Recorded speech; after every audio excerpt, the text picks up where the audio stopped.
Hi అండి, welcome to my channel. ఇవాళ కిచిడి ఎలా చేయాలో చూద్దాం రండి.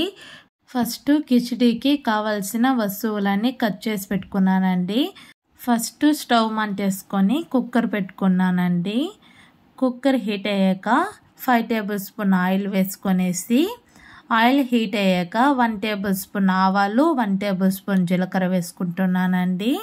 ఈ రెండు ఫ్రై అయ్యేలోపు మనం అల్లం వెల్లుల్లి దంచి పెట్టుకున్నాం కదండి, దాన్ని కూడా వేసుకొనేసి ఒక 2 మినిట్స్ వరకు ఫ్రై చేసుకుందామండి.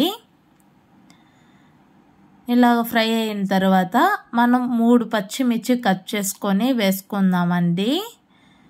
పచ్చిమిర్చి కూడా ఒక 2 మినిట్స్ వరకు ఫ్రై చేసుకోవాలి. నేను ముందుగానే రైస్ని నానబెట్టుకున్నానండి. 1 గ్లాస్ రైస్, 1 గ్లాస్ కందిపప్పు వేసుకొని ఒక 30 మినిట్స్ వరకు నానబెట్టుకున్నానండి. ఇప్పుడు పచ్చిమిర్చి ఫ్రై అయ్యాక కొంచెం కరివేపాకు వేసుకొని ఫ్రై చేసుకున్నానండి. ఇప్పుడు మనం కట్ చేసి పెట్టుకున్న ఆనియన్ కూడా వేసుకొని ఒక 2 మినిట్స్ వరకు ఫ్రై చేసుకుందాం. ఆనియన్ గోల్డెన్ కలర్లో వచ్చేంత వరకు ఫ్రై చేసుకోవాలండి. ఆనియన్ ఒక 70% ఫ్రై అవ్వాలండి. ఆ తర్వాత మనం కట్ చేసి పెట్టుకున్న టమాటో వేసుకొని బాగా ఫ్రై చేసుకోవాలండి. ఎవరైతే మన ఛానల్ని ఫస్ట్ టైం చూస్తున్నారో ప్లీజ్ అండి లైక్ చేయండి, షేర్ చేయండి, కమెంట్ చేయండి. Thank you. ఇప్పుడు ఆనియన్ టమాటో ఒక 70% వరకు ఫ్రై చేసుకోవాలండి. మనం ముందుగా కట్ చేసి పెట్టుకున్న ఒక పెద్ద సైజు క్యారెట్ చిన్న చిన్న పీసులుగా కట్ చేసుకొని పెట్టుకున్నానండి. ఒక 10 బీన్స్ చిన్న చిన్న పీసులుగా కట్ చేసుకోవాలి. క్యారెట్, బీన్స్ వేసుకొని ఒక 20 మినిట్స్ వరకు ఫ్రై చేసుకోవాలండి. స్టవ్ సిమ్లో పెట్టుకొని ఫ్రై చేసుకోవాలి. 1/2 టేబుల్ స్పూన్ పసుపు వేసుకొని ఫ్రై చేసుకోవాలండి ఒక 2 మినిట్స్ వరకు. ఇప్పుడు 1 టేబుల్ స్పూన్ కారం వేసుకొని ఫ్రై చేసుకున్న తర్వాత 2 గ్లాస్ రైస్కు నేను 4 గ్లాస్ వాటర్ని ఇప్పుడు వేసుకుంటున్నానండి. ఈ వీడియో మీకు నచ్చినట్లు అయితే నా యూట్యూబ్ ఛానల్ని క్రేజీ అండ్ బిగ్ కపుల్ అండి నా ఛానల్ నేమ్.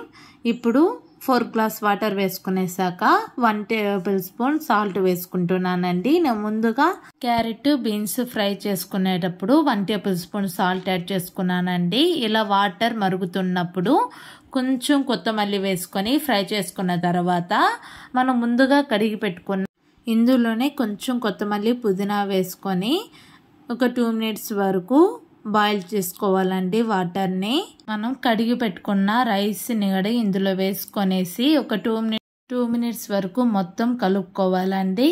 ఇందులోనే కొంచెం ఎల్జీ ఇంగువ వేసుకుంటున్నానండి. ఇంగువ వేసుకోవడం వల్ల రుచి బాగుంటుంది. ఒక 2 మినిట్స్ వరకు బాగా కలుపుకోవాలండి. ఉప్పు, కారం మీరు అడ్జస్ట్మెంట్ చేసుకోవాలనుకుంటే ఇప్పుడే మీరు చేసుకోవచ్చండి. ఇప్పుడు కుక్కర్ మూత పెట్టుకొనేసి 4 విజిల్స్ రానియాలండి. 4 విజిల్స్ వచ్చిన తర్వాత ఒకసారి కుక్కర్ని ఓపెన్ చేసి చూడండి.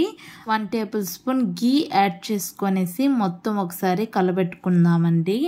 అంతే అండి, స్టవ్ ఆఫ్ చేసుకొని సర్వ్ చేసుకోవాలి. ఇంకో మంచి వంటకంతో మళ్ళీ కలుద్దాం. నమస్తే అండి.